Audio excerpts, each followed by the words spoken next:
So good evening. My name is Assemblymember Gail Pellerin, and I want to welcome you all to our webinar on protecting yourselves from fraud and scams. I don't know about you, but I'm hearing more and more stories about friends and relatives getting caught up in fraudulent online scams.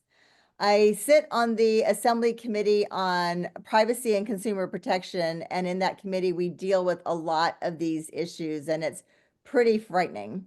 I hope tonight's information will help all of us become a little more educated about the warning signs of fraud and how to avoid getting taken in by a scam. So tonight, I'm joined by Alex Cadenas from the California Department of Finance and Innovation. Alex is going to run through a lot of information for us tonight, but we'll also be recording this session and we'll post it on my website. So if you need to see it again or share it with friends and family, please do so. So Alex, I'm going to hand it over to you to start your PowerPoint. Thanks again for being here. Thank you. Good evening. Thank you, Assemblymember Gail Pellerin. What an honor to be here. And thank you, everyone. Welcome. Thank you for joining us. My name is Alex Cadenas. I'm the Targeted Outreach Specialist for the Department of Financial Protection and Innovation. Welcome to the Protect Yourself from Fraud and Scams webinar. Before we go through our webinar, we want to make sure that you know that views and opinions expressed in these presentations are those of the presenter. They do not necessarily reflect the views or positions of the DFPI, and this presentation is for educational and informational purposes only. This is not financial advice and does not replace independent or professional judgment. We also want to let you know that we have a website. Our website is dfpi.ca.gov, and we also have an email that you can reach us. Our email is outreach@dfpi.ca.gov in case you have any questions along the way. If this is the first time you've heard about the FPI, that's perfectly fine. I don't know what the Department of Financial Protection and Innovation was, and I didn't know they existed until a year ago. We used to be called the Department of Corporations, and we also used to be called the Department of Business Oversight. We've been around for more than 100 years, but in 2020, our responsibilities and as we grew, our department also grew to handle more protection laws and also to include new regulatory industries. So who are we and what's our role? Our role is to protect consumers. The FBI works to ensure a fair and trusted financial marketplace for all Californians. We do this through regulation and enforcement. We oversee financial services, products, and professionals to make sure rules are followed. And we also do a lot of outreach and education. We provide statewide presentations to help consumers avoid frauds and scams. We do webinars, and we also do this in person. In a summary, we are California's financial services regulator and consumer protection agency. So, Alex, who does the FPI license? Who do you guys regulate and oversee? We regulate local banks and credit unions, foreign banks, broker dealers and investment advisors, payday lenders, mortgage lenders and loan originators, debt collectors, escrow agents, franchise investments, money transmitters, student loan servicers, trust companies, and a lot more. We do have a full list on our website on dfpi.ca.gov. We also have a lot of resources available on our website for you to download. And we also provide in-person and virtual presentations, just like this one. And our website features a lot of good information for you to take. We have news and consumer alerts. We tell you who the bad guys are. We also have a crypto scam tracker. This is very popular, and I'm going to show you how our crypto scam tracker works. We also have events and investor education. And we have free DFPI publications for you if you want to have copies or if you want to download some of our publications. You can go to our website, and all of our publications are available for download. We also have a free DFPI YouTube channel where you can watch videos on how to protect yourself from frauds and scams. Here's a screenshot from our crypto scam tracker. I know we've heard a lot about cryptocurrency and crypto investments.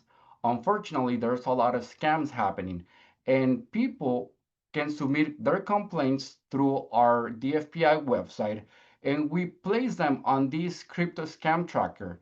So people can visit our scam tracker and read through the scenario. You can find the complaint narrative. You can find which company, what companies are doing these types of frauds, the type of scam, and you can also check on some of the screenshots that they sent us. And if you go through these cases, you can see and find a, a, a how these crypto companies work. Pretty much each case is very similar to the point where people invest their money, and when they're ready to get their money back or get their the money that they make back, it's very impossible, almost impossible to get their money back. They keep telling them that it's that the money is for they need more money to pay taxes or more licenses or fees. And usually you can see a pattern of how these companies work by reading complaint after complaint. And again, this is available on our website. And in case you're thinking about investing in cryptocurrency, you do want to make sure you do your research first. You want to make sure that the company that you want to invest with is legit. And you can do a quick search on our search bar if you have questions regarding a certain company and want to make sure that this company is not on our crypto scam tracker. In According to the Federal Trade Commission, in 2024, there were consumers reported losing over $12.5 billion to fraud. And this is only the people that actually report it. We know that out there, there's people that don't want to report when it comes to being a victim of fraud scams. It can be either for sometimes people feel ashamed, or sometimes people feel that the government don't do anything when it comes to actually filing a complaint. There were losses totaling more than 5.7 billion when it comes to investment scams, and imposter scams were at 2.95 billion. Now, who scammers targets the most? And we know this that seniors are unfortunately the demographic that is being targeted the most, because we know they have their retirement, we know they have their probably their social security benefits, or they have assets, and they're probably less familiar with new technology. They can be more trusting, making them prime targets for imposters and financial scams. But last year, young adults from 20 to 29 years old also lost a lot of money due to heavy social media users, specifically on Facebook Market, Instagram, and TikTok, because there's a lot of online shopping. And also, low income individuals are being targeted as well. People facing financial stress might be more vulnerable to scams promising quick money or relief. So be careful out there when it comes to all these amazing business opportunities that sound too good to be true, uh, because these business target lower income individuals. So here you can find the most reported scams in the US in 2024. Imposter scams. Scammers pretend to be a government agency like the IRS or the Social Security Administration. They also pretend to be a well known business or even a family member. They trick people into giving out personal information or making payments. Online shopping. I know the holidays are coming up, and we tend to click on every online deal there's out there. So there's reports of online stores, fake online stores, or fake listing, tricking consumers into paying for goods that never arrive. Job and employment scams. Scammers offer fake job opportunities, often requiring upfront fees or promising easy work from home positions. We get a lot of tests about those. Investment scams, fraudulent investment opportunities, including cryptocurrency and fake trading platforms. These people are We can find these chat groups on apps like WhatsApp or Telegram. Be careful with those. And tech support scams.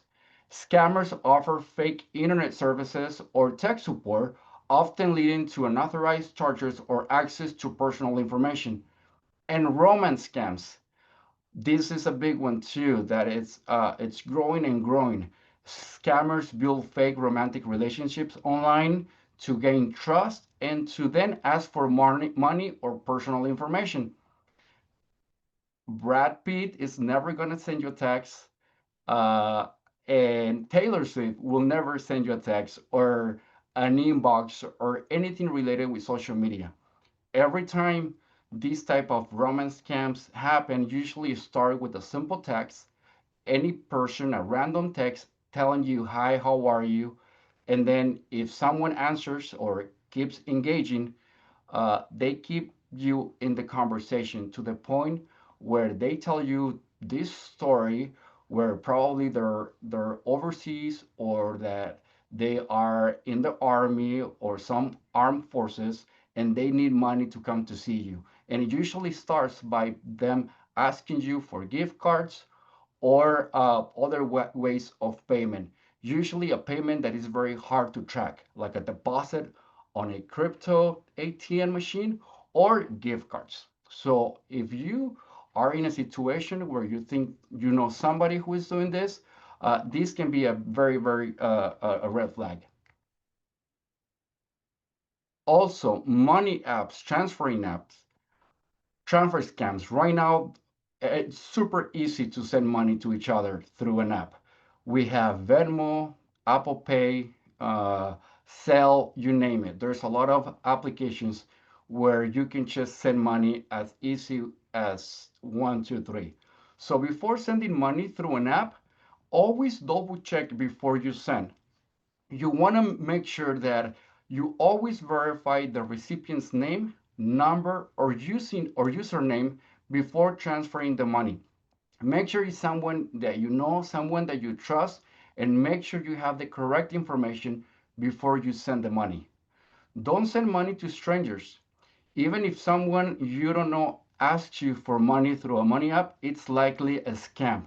And you can see uh, a picture here of how those text messages actually look like. They make it look like they send you money by accident and they are asking you for the money back. Always say no, block that text message and don't reply because what happens is they'll probably ask you for this money that in reality never hit your bank account. And what you're doing, you're just sending your own money to these people. So make sure that you don't interact and don't engage with any of these text messages. And always verify the seller.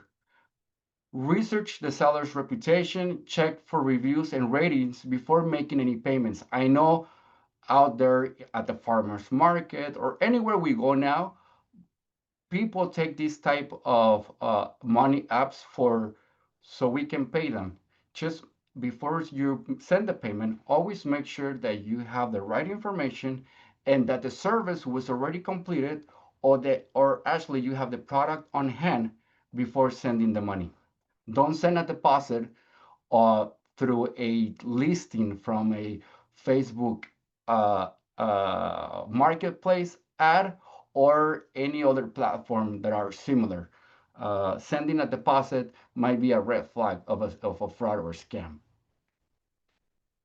When you're browsing on the internet, it's very important that you only do financial transactions on a secure connection. Always check the website link to make sure it's legitimate. You want to make sure that you are on the right legit website, because there's a lot of websites that look the same that are cloned, and it can be just a matter of a dot, a point, a different letter, or an extra letter for the website to look just like the original. And always make sure that the website connection is secure. So when you see this little lock on green and the S, that means that the connection is secure. And the connection between your web browser and the website server is encrypted. It means that your connection and your information is secure. If you're doing some type of business or financial transaction on a website that is missing the S, uh, it's probably not secure. It's not the best website to do any type of financial transaction. Okay, Alex, so we know what types of scams are out there. We know who they're targeting. Uh, we know how to not send money to people that we don't know, and how to make sure that only the people that we know can get money from us, or we send them money. But how can we protect ourselves? And we have what we call our 6 layers of protection. So our number one, and I think this is the most important one, 95% of frauds and scams can be prevented by just following this number one step.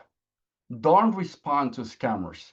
Ignore anyone contacting you that you don't know. For example, anyone trying to call you, or anyone calling you with an unknown number, or a number that you don't recognize, even if it shows a number with the local area code, don't answer the phone call.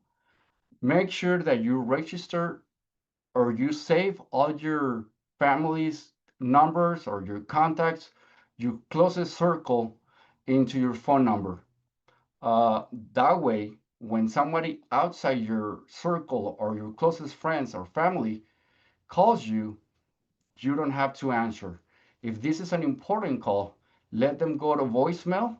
And after you check the voicemail and you verify if this is a legit person, you can always call them back. But never answer any phone calls from people you don't recognize. All these people calling you pretending to be the Social Security or PG&E or police officers or a family member usually starts with a phone number that it's unrecognized phone number or a unknown phone number. Same thing with computer emails. Uh, if you get an email from a unknown contact or someone who you usually don't send emails with, don't even answer, don't engage, don't even open the attachment. And with text messages, similar case. Sometimes we get all these type of text messages from people we don't know who they are. Uh, they usually send us texts with job offers or a package that is supposed to be delivered. Or sometimes we get texts, random texts from people just pretending to start a conversation. If you get a link, don't click on it, just block and report. And I'll show you a couple of examples in a few minutes. Number two, do your research. Always look for red flags. If someone is asking you to pay a service with cryptocurrency or deposit money on a crypto kiosk look are very similar to a what is an ATM machine. It's just that they take crypto. Uh, uh, it's a big red flag. If someone is asking you to pay their services or to send them money through gift cards, that's a big red flag. Always verify the information. Check the credentials. If you're about to hire someone, uh, for example, a financial advisor or a labor contractor, Always make sure that they have the right credentials to work with and to do business here in the state of California. Go directly to the official source, company, or website. If you got an email from your bank telling you that your bank account has been compromised and you're not sure if this email is legit or not, go in person or talk or call the bank institution from a legit number. And you can always find this number on the back of your debit card or credit card. And get help. Ask an employee or a professional in person. Again, if you have questions regarding your bank or your financials, go to someone that you trust and get help in person. There's a lot of people, a lot of calls from people pretending to be immigration lawyers. And unfortunately, there's a lot of WhatsApp chat groups where people are pretending to be immigration lawyers, and they are asking all the people who are having a hard time finding immigration lawyers for their information through these WhatsApp groups. So we always tell them that it's very important that when it comes to something so delicate like an immigration lawyer, to always ask for help in person. Number three, take your time. Always ignore anyone who is threatening you with things like we'll disconnect your service if you don't pay now, or if you don't click here, we're gonna do this. Giving you a limited time offer when it comes to investment. There's a lot of companies that tell you that this is so good, it's only for you and only today. That's a big red flag. When they tell you not to share the information with others, that's a big red flag. And when people ask you for your personal or financial information, and don't make any big financial decisions for at least 24 hours. Make sure that you've done your research. Make sure that you actually think things through, that you ask people that you know. Number four, don't share your information. I know there's a lot when we are browsing the web, there's a lot of opportunities for us to get that extra discount or to sign up on a new magazine, newsletter. They're always asking us for our personal information, and our personal information is very important. It's a very important asset. So let's limit what information we share on social media. I know I like social media. I'm a big social media user. But sometimes I rather wait and I don't post anything right at that moment, especially when I'm out on vacation. I know sometimes we do want to share that, that picture of us drinking a delicious margarita on our vacation, but let's just wait and not share everything with you on social media. Websites, forums, communities. I know there's a lot of forums, there's a lot of communities out there where they sometimes require our personal information. Let's limit what we share on those websites. Our emails, the sign up forms, online shopping. As I was saying, sometimes during the holidays, we want to sign up for all these newsletters and sales, and in exchange, they give us 25% off or 30% off. It's not worth it. It's not worth from us to give them our information for a 25%, 30% off. So your personal information is very valuable. And sometimes these companies don't keep that information. They actually sell this information to other bigger companies. Phone apps and company or account profiles. So when a company suffers a data breach, the more information we share, the more we can be exposed to. Number five, ask someone you trust. Ask and get help from your spouse, your partner, a friend, your children, if they're 18 years of old, or older, a community leader, someone you actually trust, financial advisor, or a professional. And, and also consider using a family challenge and a passphrase. If somebody's calling you and they say they're your family member and they're asking you for money, always ask for a family challenge phrase. But if you think something's just not right, someone something tells you that this is not the right family member or someone who is calling you is just not the right person, always hang up. But using a family challenge word or passphrase, it's always a good idea to make sure that you actually talking to the family member they say they are. And number six, always stay vigilant.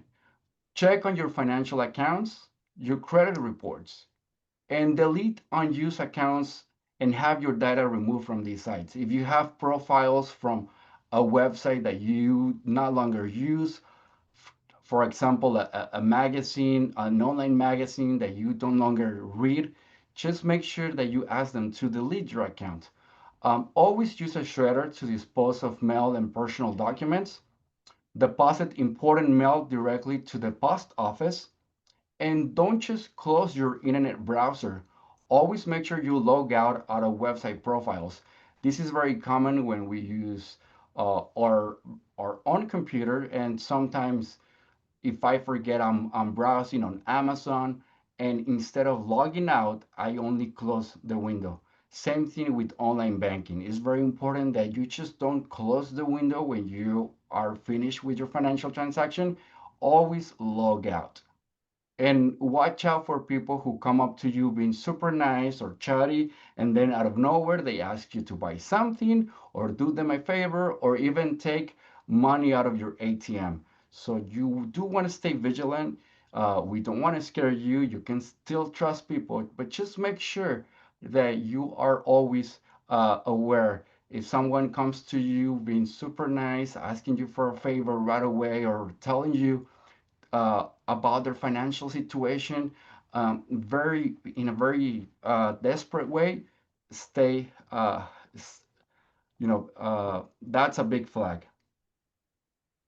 Always report the incident. So you do want to make sure that any type of scam, no matter how much it was, if it was $200 or $200,000, you do want to call your local authorities.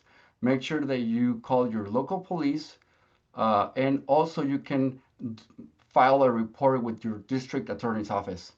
You can always give us a call, and I'm going to be sharing our DFPI number. We have a call center available just for you. We have the Department of Financial Protection and Innovation, the Department of Consumer Affairs, and you can also file a claim with your attorney, with Attorney General, the California Attorney General's office. Um, you can also file complaints with our federal government, with the Securities and Exchange Commission, with the Federal Bureau of Investigation, FBI. They have a whole section only on for a website for reporting cybercrime. They also have the Consumer Financial Protection Bureau, also known as CFPB, and the Federal Trade Commission. They also have a website to report fraud, and the website is called reportfraud.ftc.gov. So, just like a little recap, please take a picture of this, take notes. This is basically our 6 steps, our 6 layers of protection when it comes to preventing frauds and scams. Do not respond to scammers, even if it's a simple text with somebody telling you, hey, how are you? What's for dinner tonight? Don't answer, don't engage, don't interact with them. If you think you're going to miss a very important phone call, let it go to voicemail. And if it's important enough, they'll leave a voicemail so to look for you. If you only have a landline, I know it can be uh, uh, stressful to always hear the line, but just get the get the phone, and if you think this is a scam right away, hang up right away. Uh, do your research before you invest, before you do any type of big financial transaction. Do your research, take your time. Don't share your personal information. Ask someone you trust, and always stay vigilant. This is an example of a fake email pretending to be a legit email from Bank of America. If you see an email with the logo, not only having a logo doesn't mean this email is official. You want to check on a few things before doing anything. The biggest thing I always check is if they're asking me to do something soon. In this case, please sign into your account. There was some unusual activity, right? So yes, I this is not my example, this is my coworker's example, but in the case I do bank with Bank of America, one of the things I always check to is where this email is coming from, their servers, who are they sending this email to, and if I'm their customer, why don't they put my name on it, right? They should know who they're sending this email to. So instead of dear member, they should have dear Alex Cadenas or whatever my legal name is. Uh, and if you hover on the link they send you, it's usually always a very weird link. So you want to make sure that you can check on where it is actually taking you to.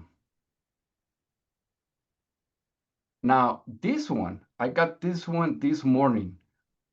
And like I said, uh, don't open any attachments, but I knew this was going to be a very good example for me to add on these presentations for tonight's webinar.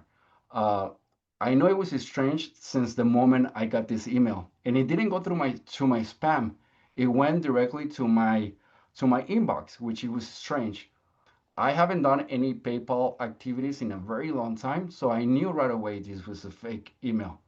But if you can see, it's telling me that there was a recent transaction of $699 made in November 5th, which is today, right? Uh, I know it wasn't me because I haven't done any transactions with PayPal in a very long time. I do have a PayPal account, uh, but I haven't used it in a very long time. Also, bill to customer. If it's a real invoice, it should have my name on it. And then you know how big the number is for them to reach, for me to call them. And the number is huge, right? So within the next 24 hours. So that was a little strange. So I just wanted to save this invoice to show you guys how fake PayPal invoice can look like. And I know there's a lot of uh, fake invoices. It's something that is happening a lot. I've been getting a lot of fake invoices either from PayPal or other banks. And also, I did my own research, and just a simple Google search tells me that this number is not even, of course, not even PayPal's customer service number. And I double checked with Google, and it showed me that this is the real number, right? So, like I said, just make sure that if you're unsure, always do your research, take your time, uh, and make sure that you have if you have any questions, always ask someone that can help you. But don't act fast only because I get this invoice. Don't call the number just because you think it's legit. Take your time, do research, and then ask yourself a couple of questions before doing anything, right? If do I really have a PayPal account in the first place? If no, then this don't even bother to open any attachments. That's the first thing you need to do. Don't even open any attachment. I did it because I knew it was going to be a good example. This is another example for uh, IT scams. Sometimes when we are using our Windows computers, we get all these different types of pop-up windows or just different windows that show out of nowhere, telling us that we have a virus or that our computer are running very, very slow. So for the most part, these are all of frauds and people trying to scam you. So what you need to do is just close the windows and restart your computer. If for some reason your computer you think your computer was infected with a virus or it's running slow, take it to someone in person. But don't call these numbers and don't let anyone have access to your computer remotely because for the most part, in most cases, this can be a fraud and they can steal all of your information, specifically financial information or anything that you have saved on your computer. So you don't want to give remote access to anyone, especially if you don't know them. Here are a few examples of text messages that a lot of people get. It can be from your bank pretending that your card was temporary lock, and they always give you a number to call now, right?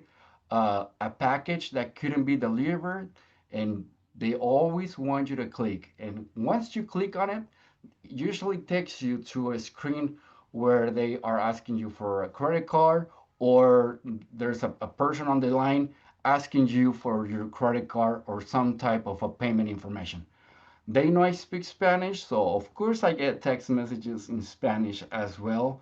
And I do get a lot of job opportunities. I don't know why. I've been working for the state for almost 12 years, doing different types of outreach jobs. So I'm not interested in any other jobs. So I know it's 2025 and there's a lot of technology and a lot of tools for hiring people, but believe me, no one is going to offer you a job just by text, offering you $780 for every 5 working days. So if it sounds too good to be true, it's because probably is, right? So it's a big red flag. Don't interact, don't answer.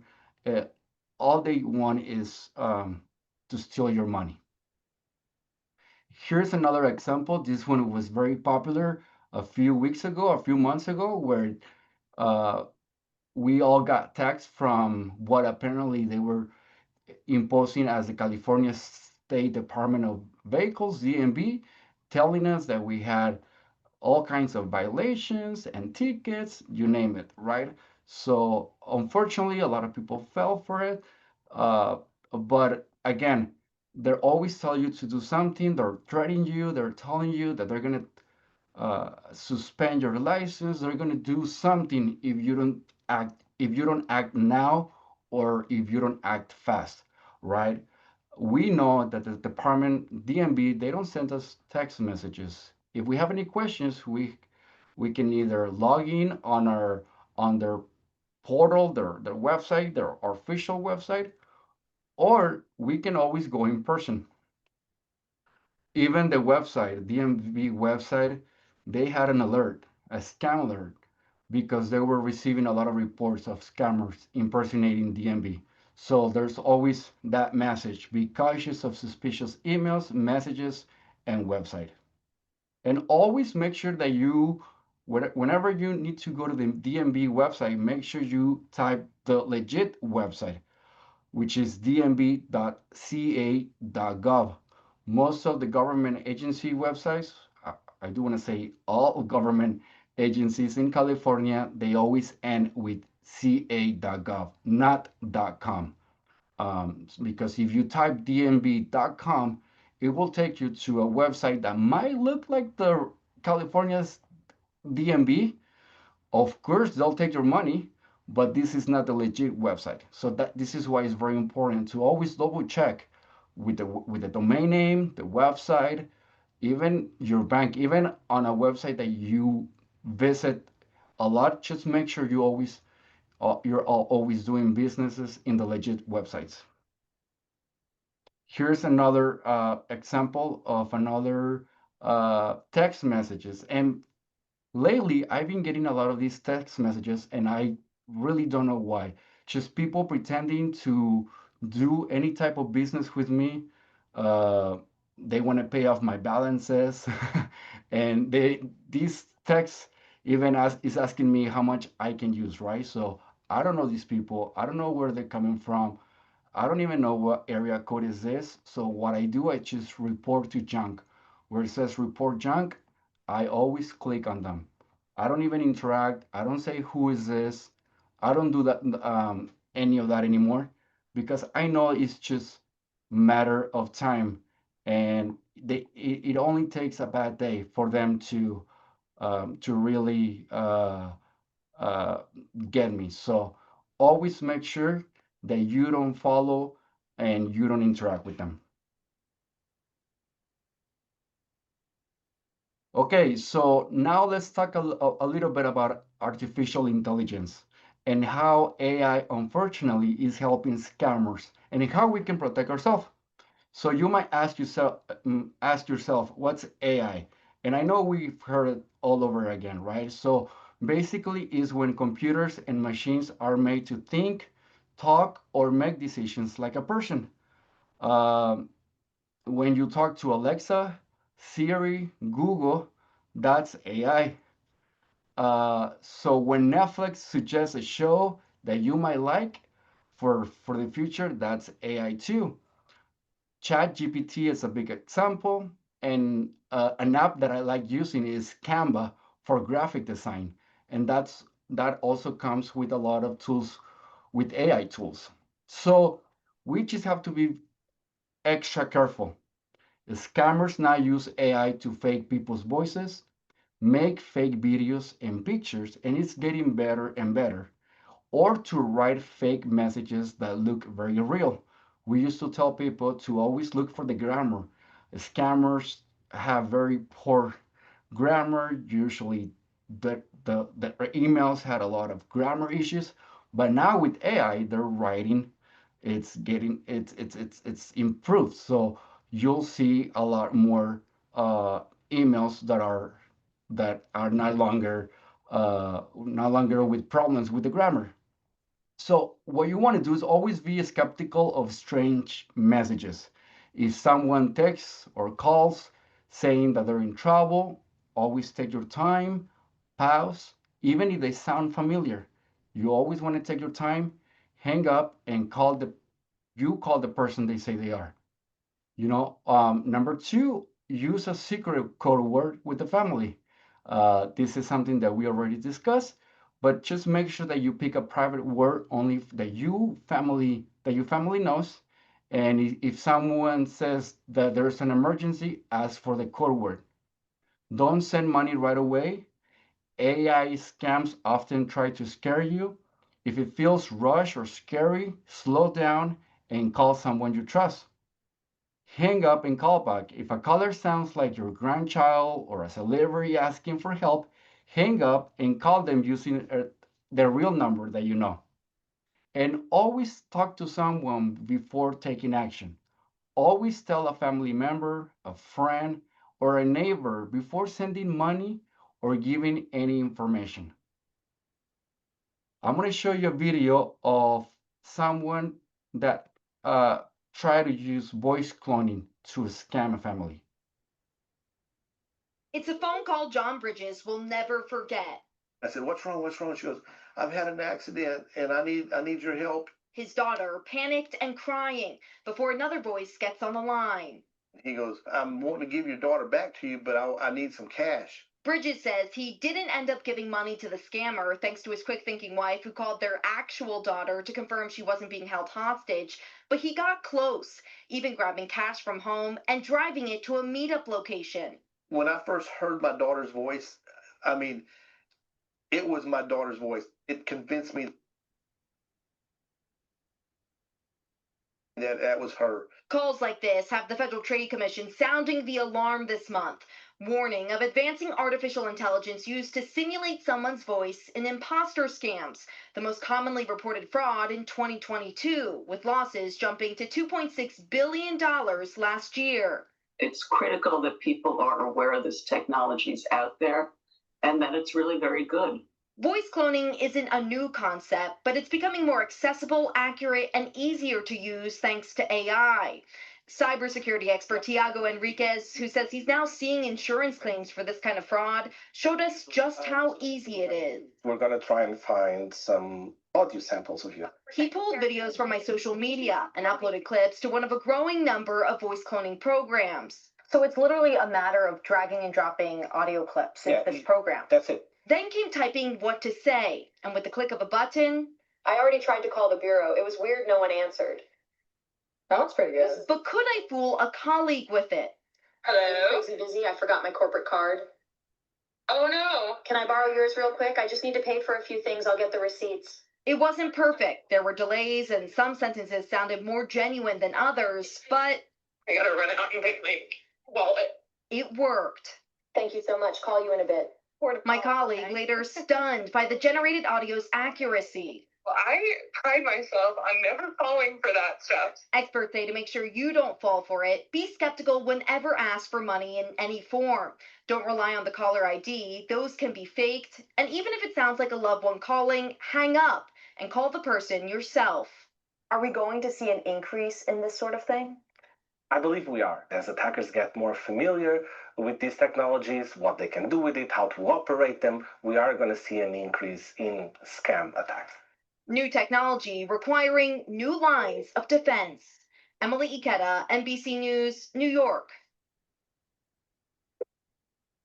Okay, and this is another video of one of the apps that uses AI to assimilate or create fake pictures, and they look so real. Take a look.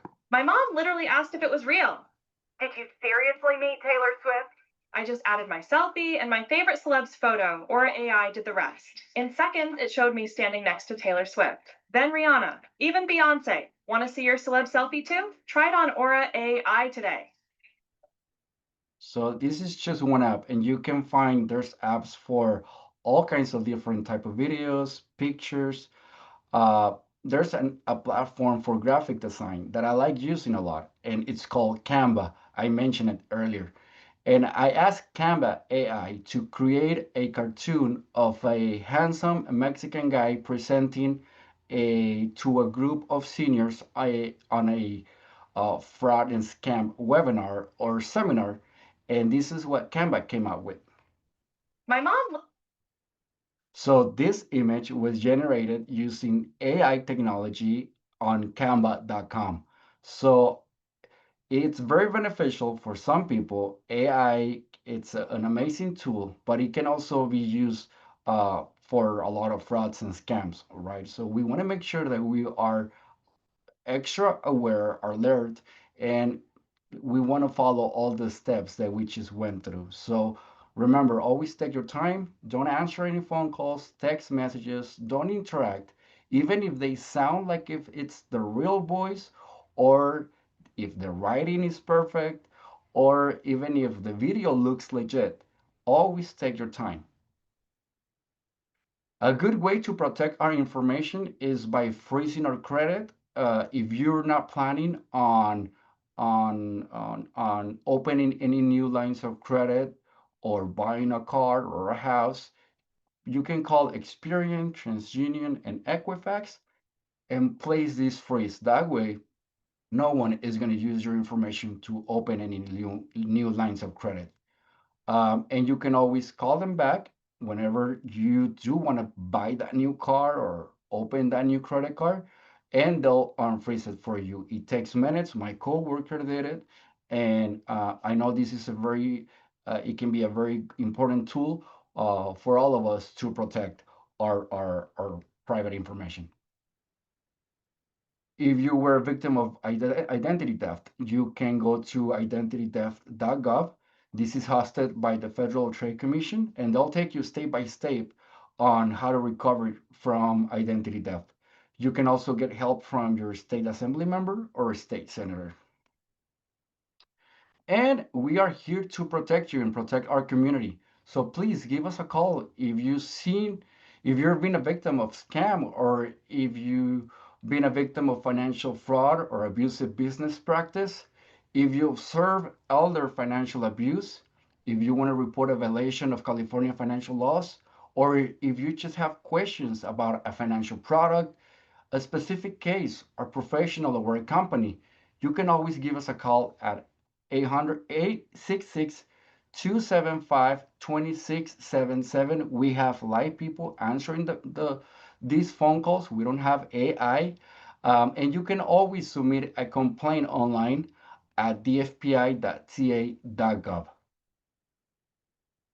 We also have a newsletter with everything that is going on in the world of DFPI.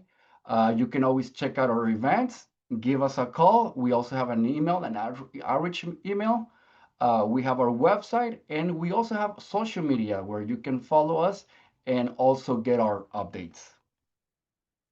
And that's it. We'll open it for a Q&A. If anybody has any questions, thank you so much.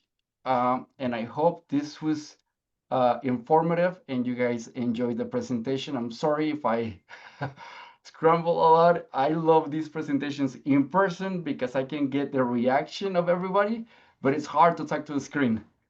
Yeah, no, well, you did amazing, and that was a great PowerPoint. Someone asked about getting a copy of the PowerPoint, and I'm not sure if you're willing to do that, but also we're recording this webinar and it's going to be available on our website, so they can go back there to get it as well. But we're going to move to questions and answers, and we've asked for you to go ahead and use that Q&A link at the bottom of the screen. So I will go ahead and read the questions. I got to pull this up. And I'll go to the first one that was asked. He says, I get many, many scam calls where there is no voice immediately. I'm hearing of scams where they get your voice and use AI to use it in another scam or to verify your voice is your password, bank verification prompts. Have you had reports on this? Yes, usually you can tell the scammers because there's a delay. If you answer the phone and there's a delay, that's a red flag that it might be someone trying to scam you. So hang up right away. It's very important not to say yes, no, your name, this is calling. Don't say anything because now we've heard complaints where they're getting our voice, just as you saw it on the clip, right, on the news clip. So don't even engage if this is a number that you don't that you typically don't answer. And if you don't have an ID caller and this is a landline and you just don't hear anything, just hang up right away. There's no reason for you to be waiting for someone who's trying to steal your money. Right, exactly. Another question here. On some browsers, Google Chrome, the lock isn't present but shows the site is secure. Can you please comment? I have to double check on that. For the most part, all the websites that I usually go on, they have the lock. Sometimes the browser, what it does is that they give you like a short version of the name and the lock is not longer there. But you do want to make sure that the HTTP has an S on it, and that tells you it's a secure browser or a secure website, I mean. Yeah, no, I remember hearing that before, and I've forgotten about it. And I just did an online purchase today, so I looked on my phone real quickly to see whether it had that S, and it did. So I'm like very grateful for that. Do you recommend using a password manager like 1Password? And what are the advantages and vulnerabilities? So that's very tricky. To be honest, I use it. I use the management password because there's so many passwords. But then I'm the only person that uses my computer, right? But it's not the best practice because if someone steals your computer and you have a management password and it only takes one password for them to unlock all of your passwords, right? So that's why it's very important to have different passwords for different platforms, but it's hard. It's hard to have a password for online banking. It's hard to have a password for our work computer. It's hard to have a password for our, for our financial transactions. So I would probably stay away from that technology if you can, and maybe in a very safe place, try to keep track of all your passwords. Don't write a notebook with the name passwords.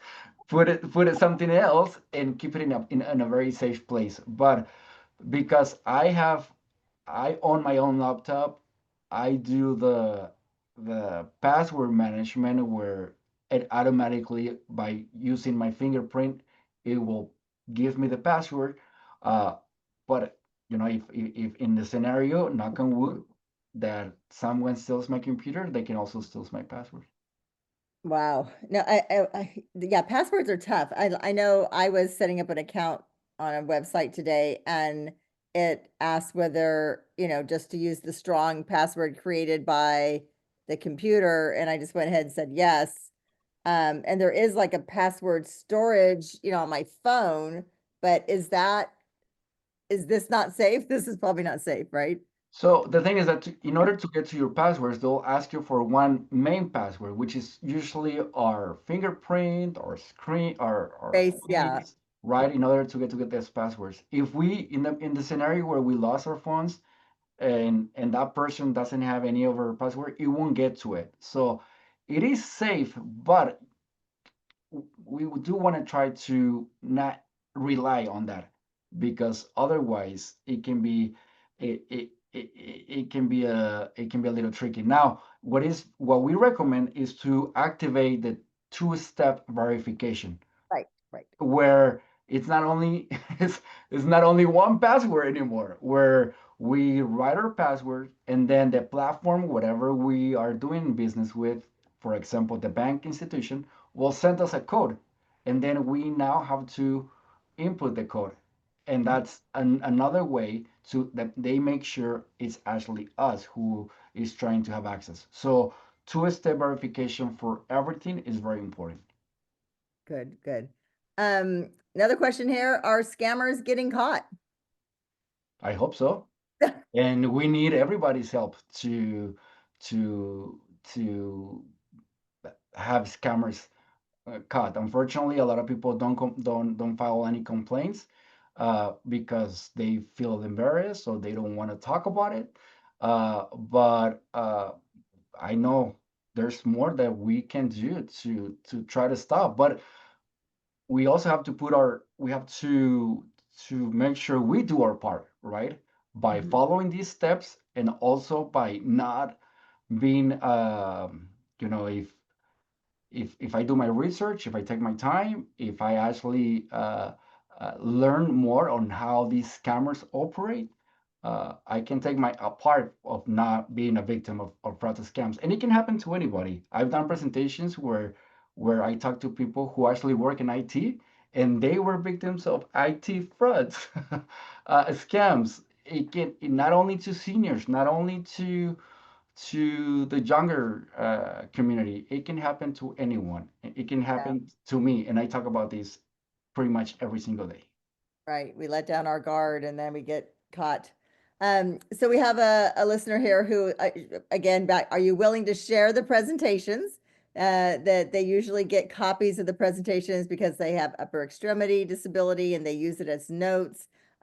So people are really loving your presentation. If we can get a copy out to them, that would be great. Yes, yes, of course. I will. I think I sent a copy to Mary, and if Okay, not, I can send you a copy, Assembly member. okay. And of course, everyone can have access to this information. And this is information. This is a summary of a lot of resources that you can find on our website.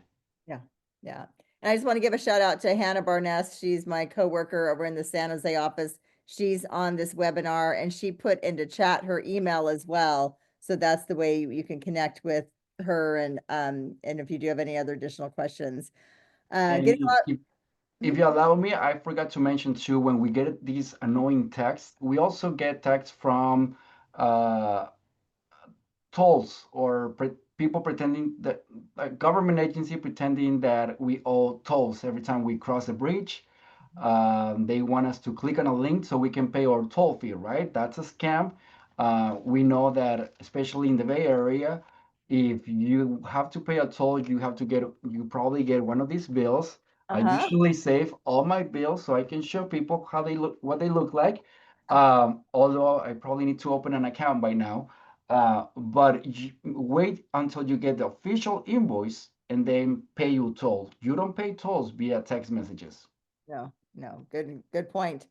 Another listener here says the easiest way to identify a Facebook marketplace scam is to check when they join Facebook. Anything in 2025 is a scam, no exceptions. The only people actually joining Facebook in 2025 are tweens or younger.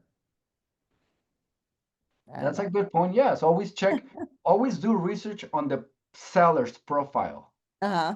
I've sold things a couple of times where I only do pickup only and cash only, right? If you really want this item that I'm selling, it's like it's a garage sale, right? So you pick up and cash only. Don't send deposits. Sometimes I've heard stories where they send a deposit for something that was listed and they got something, but it was something totally different, worthless, right? So I know sometimes it's tempting. That offer might look so good, right? But it's that Louis Vuitton bag that usually costs thousands of dollars. You're Yeah. not gonna get it for $40, right? Yeah. So that's a scam. That's a red flag. And same thing with other platforms. Yep. It's too good to be true. Another viewer here says, would it be possible for you to show the slide again containing the phone numbers of the 3 credit bureaus? It was one of the last few slides. Yes, of course. Let me share my screen again. Let me make sure. Um, Let me check to make sure. Can everybody see it? Experian 1-888-397-3742. TransUnion 1-888-909-8872, and Equifax 1-800-685-1111. Great. Thank you. And I'm not sure what another person wrote, no HTTPS or lock on Google Chrome. Okay, I will have to double check on that. And let you know. As a matter of fact, I'm browsing right now.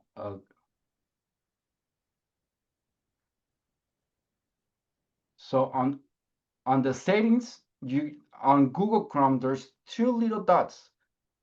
If you click on it, it tells you connection is secure, cookies and site data, and site settings. If you click on these, they're like 2 little dots, kind of like a volume when you get the volume up or down.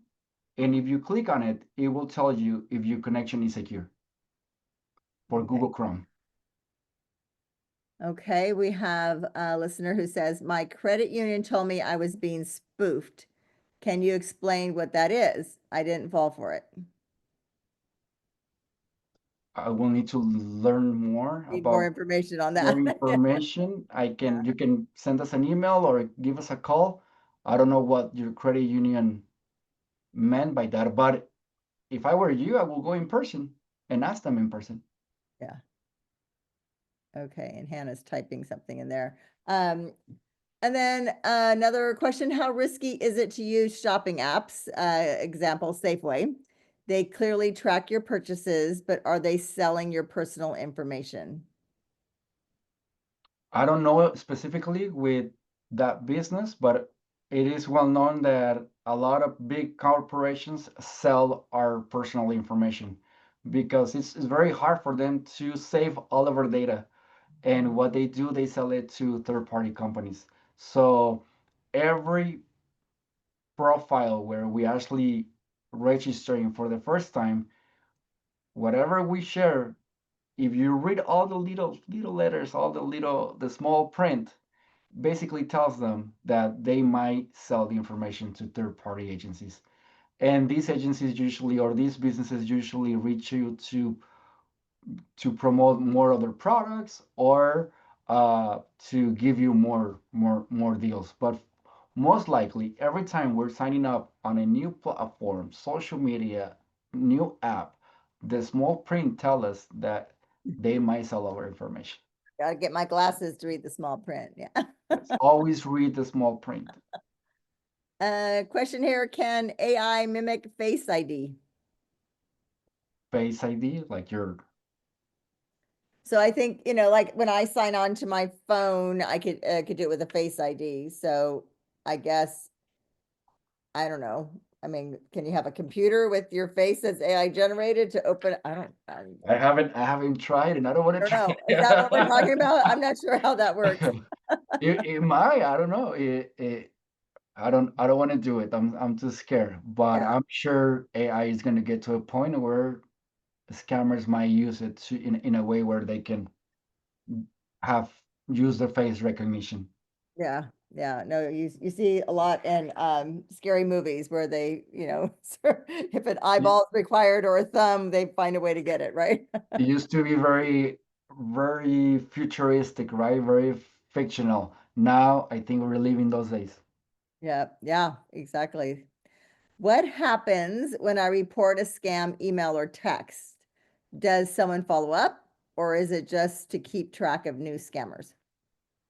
With us, with the Department of Financial Protection and Innovation, yes, you can basically, it's a profile that you can log in and check the status of the complaint you submitted. I don't know how other agencies work, especially with the federal government. I don't know if they give you a similar situation, kind of like a tracking number or a case number that you can go back and check on the status. But with DFPI, with the Department of Financial Protection and Innovation, we give you a case number where you can log in and check the status of your case. That's great. Next question, virtually all companies have scam departments that you can forward emails to. I do it daily. Good. Thank you. Yeah. And with federal banks, it's very important to also let people know that with the federal banks like Chase, Wells Fargo, Bank of America, they have their fraud departments, right? We don't regulate federal banks. We only regulate local charter banks and local credit unions. But these big banks and also small local banks, they have their fraud department. So if you're using your credit card and you see an unfamiliar transaction or something happened, make sure you call the official number and call your bank right away to report that fraud or to report that misuse of your funds. And you can always open a fraud case that your bank will let you know how it usually works and the protocols and what you need to submit. Uh, but that's when you use your credit card or when someone is trying to get money out of your bank account. So you do want to follow those steps with the federal banks. Good. Okay, next question. What is our California and federal government doing to protect citizens against fraud and scams? That's a good question. I don't know what the federal government is doing. I work for the state of California for the Department of Financial Protection and Innovation, and one of the things that we're doing, along with assembly members, is partnering up to provide this type of webinars and outreach. We do a lot of in-person sessions. We do a lot of education. We do a lot of tabling. We collaborate with a lot of nonprofits, and these profits provide a lot of financial education and a lot of financial support so we can not only protect our financial assets, but learn more about frauds and scams. That's just one way, and that's just one thing of a lot of things that we're doing.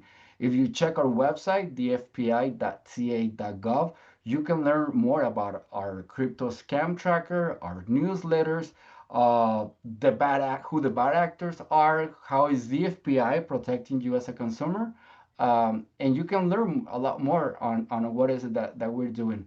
But also, like I mentioned before, it's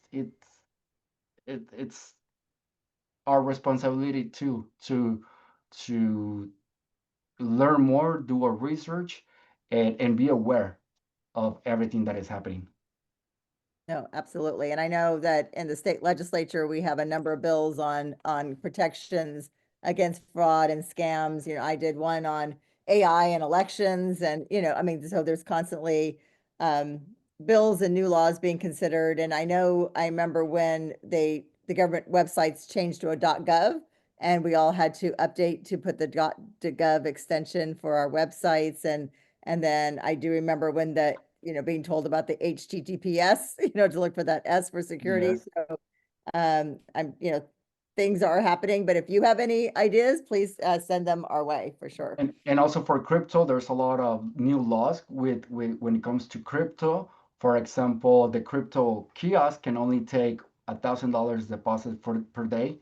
That's the limit because the government saw that there was a lot of deposits being made through the crypto kiosks, and there were a lot of fraud happening. So that's just one way of how the state of California is regulating and making sure consumers are safe. Yes. Next question, you provided an email address and SMS address for scam reporting. Where do those messages go? And question, does it go to an investigative body? No, those messages, and that's a good question. I need to check back on the slide to see where, with the text messages, they go directly to your phone carrier. That's the text messages. What you can do is just copy the text, the scam, and forward it to the number on the slide, and it will go to your carrier, and the carrier will flag it as a scam. With the emails, that's a platform that it was designed for phishing, but I do not recall exactly the platform. So if you can write your email, I'll get back to you with the right answer. I don't want to give you false information. Okay, so, and that was, Harriet, you can always email Hannah Barnes as well with that question, and we could connect you with Alex there. Okay, good. Any comments on data brokers that sell all my info? How do I protect my personal information? I'll leave that to you. I do not have any comments on data brokers. I mean, the Yeah. best way to protect yourself is, as we went through the presentation, just limit what information you share on social media and email, websites and profiles. I know sometimes we used to sign up for all these magazines or digital profiles. So just limit what you share. And I know a lot of our information is already public, right? If we own real estate or we own a home, it's already on the public records. But we just have to limit ourselves on how much we share. So that's the best way to protect our information.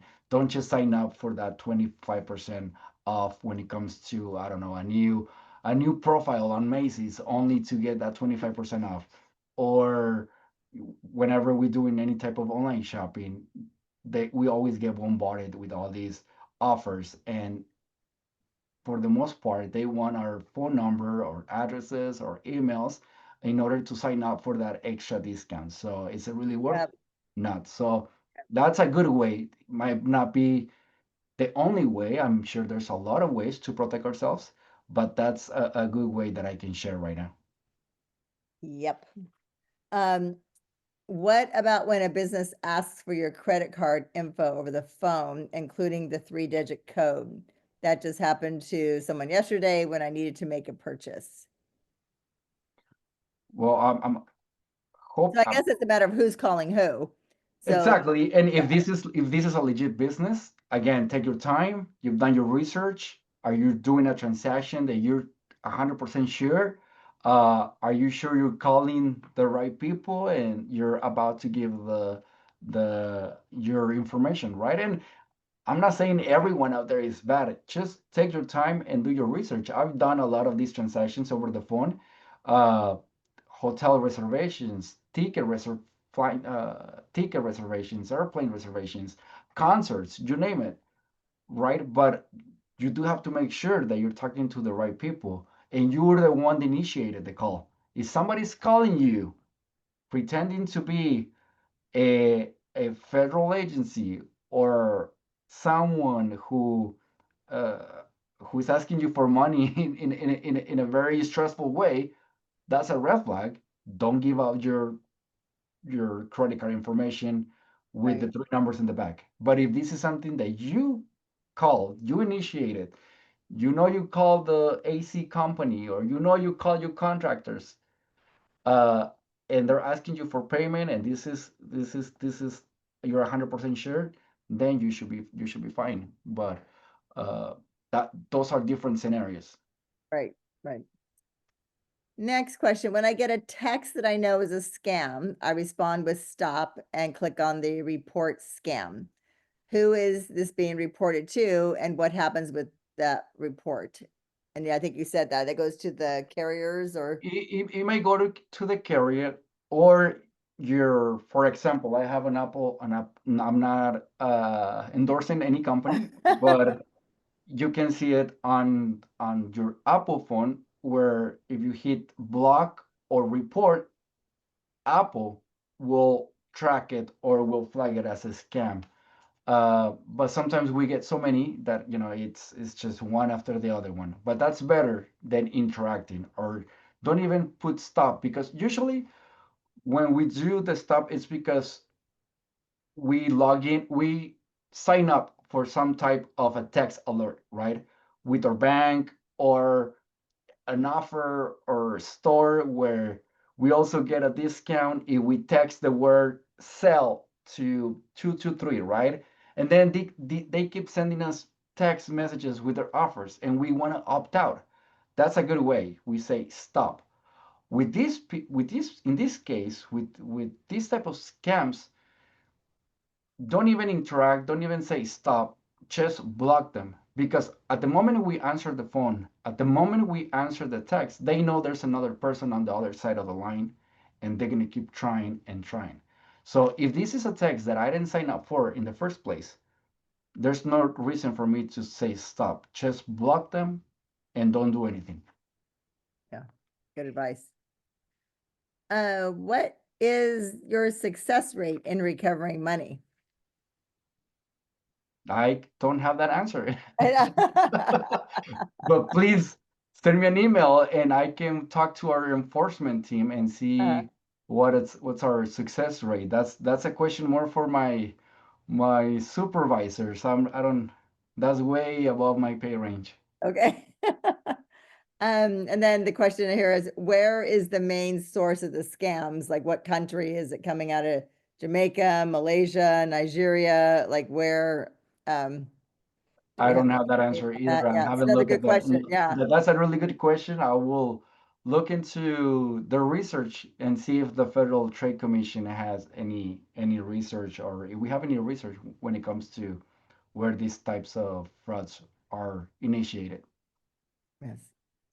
Another question. Do you work with ic.gov? I see. No. So don't know what ic.gov is. ic.gov is,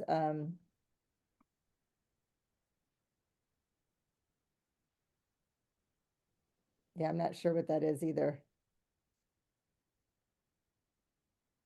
Yeah, we It need a doesn't little sound familiar. It doesn't. intelligence community. Is that what it is? Yeah, it might be that. Um, I personally don't. yeah, I don't know if my department does. yeah, But as an outreach team, as a member of the outreach team, I don't. yeah. And then we have a comment here. I think we need more than education. We need to stop the scammers so innocent people don't get scammed. I So agree. I think, yeah. Any reaction to that? I agree. We need to stop the scammers. We need more enforcement. We need more regulation. But it's our responsibility to be aware and to do our part as well.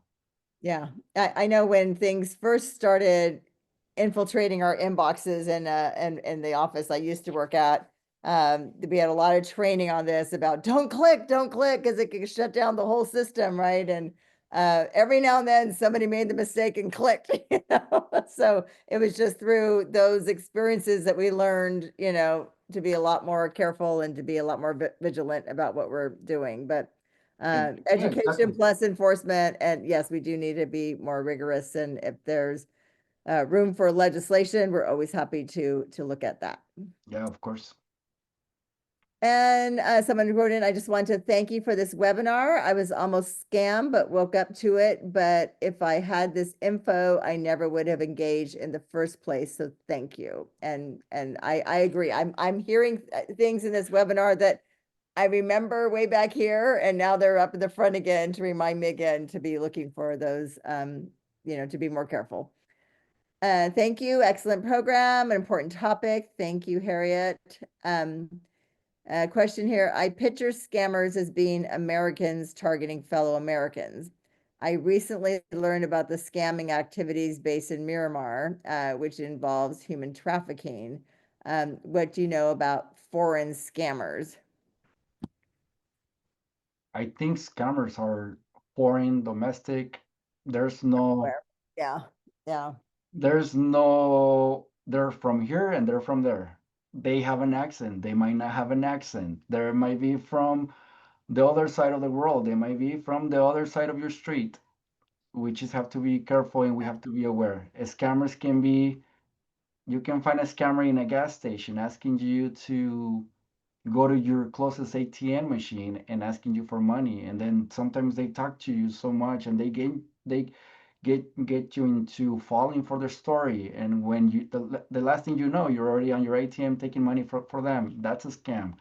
Yeah. I remember back in early 2000, 2005, when I first got to Sacramento, where people were selling what they call it leftover speakers from these big companies like Best Buy, and they will go to the gas stations and sell you leftovers from speakers or technology or computer, and people will fall for this. And at the moment they got home, it was nothing but empty boxes or microwave doors, right? Pretending to be a flat screen TV. Wow.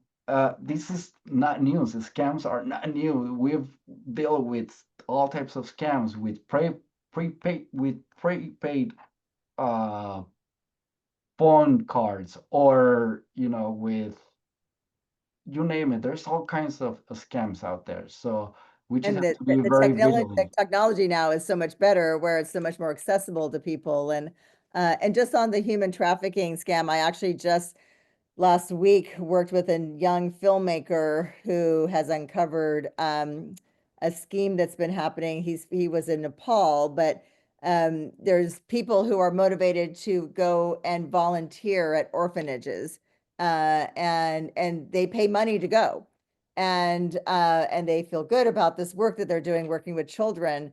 And it's actually a scam where that money is being pocketed by the owner of the orphanage, and then the children are being trafficked and abused.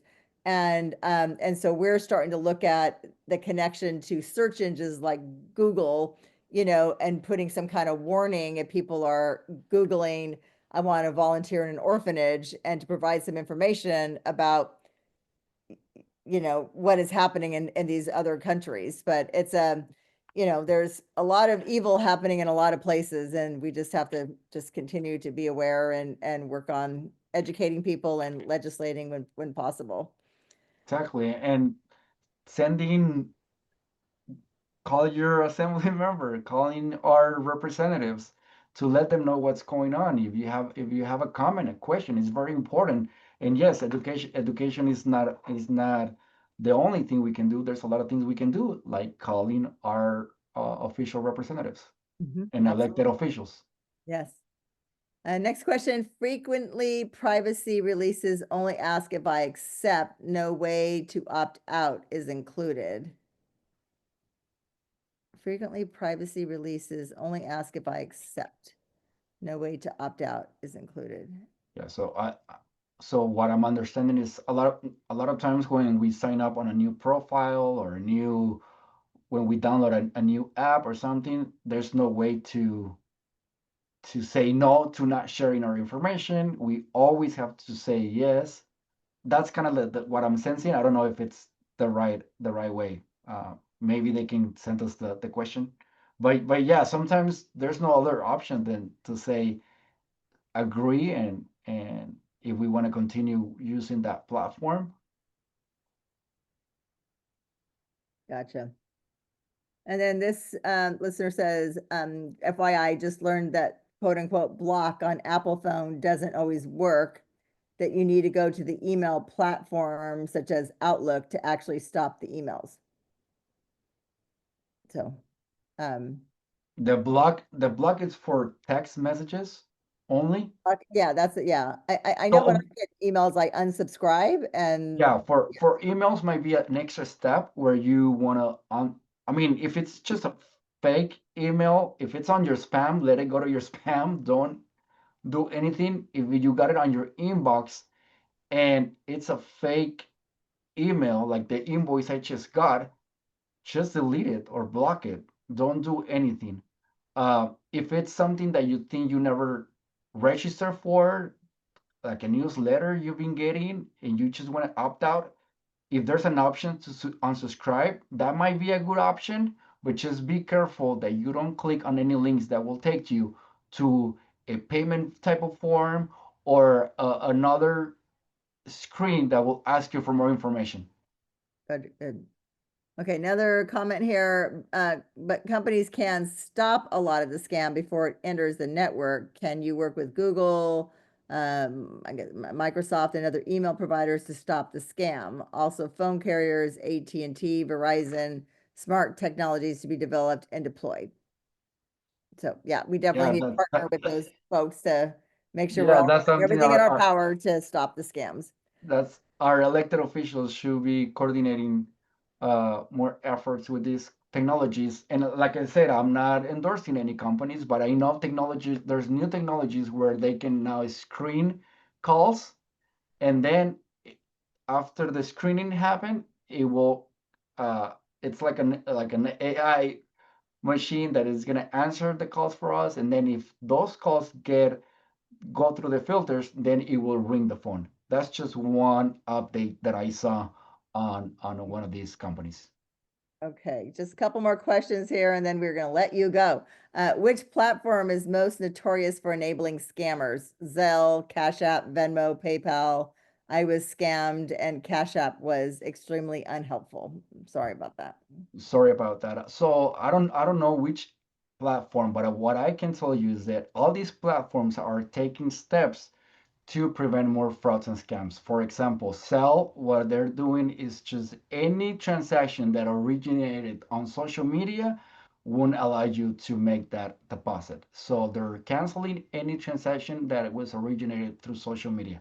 Uh, Sometimes they ask you for that second step verification, where if you're sending money to someone that it's outside of your contacts, they need to send you a code before they actually send the money, and that code has to come from the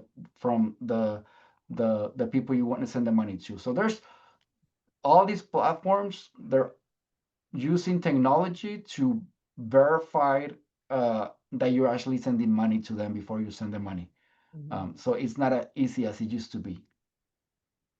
Okay, so just I guess the last question here, there's apparently women that have been scammed by quote unquote Elon Musk asking for Apple cards. One sent $15,000 worth. A former tenant of mine was scammed by quote unquote Johnny Depp. Have you seen a lot of examples of Elon and Johnny scams? I guess they'll use any And I can celebrity or and the list goes on and on. There yeah, was a yeah, lady who was scammed by who she thought it was Enrique Iglesias in LA, and she yeah, was ready to leave. She thought she was in love with Enrique Iglesias, and her husband was the one that told her, "You're not talking to Enrique Iglesias." So it's if you see cases like this, uh, I don't think Elon Musk or Taylor Swift or Brad Pitt has the time to send you text messages and ask you for a gift card. yeah. I know sometimes it's strange, especially when they create fake profiles on social media and then they start following you out of nowhere, and Mhm. then they start asking you for money. So, like I said, a gift card, if they're asking you for a gift card, that's a big red flag, right? 99% Absolutely. of the time is going to be a scam. Absolutely. All right, since you don't have a large audience here to see, I'm going to give you a round of applause for everyone who participated tonight. And Thank I want you. to thank you so much, Alex, for presenting this important information to us. Thank you, Hannah, for sticking with us and handling all the tech. And to all of you who participated, who are still on, we wish you a good evening and be safe and be alert. Thank Thank you you. so much. Thank you for the invitation. Bye-bye. Bye.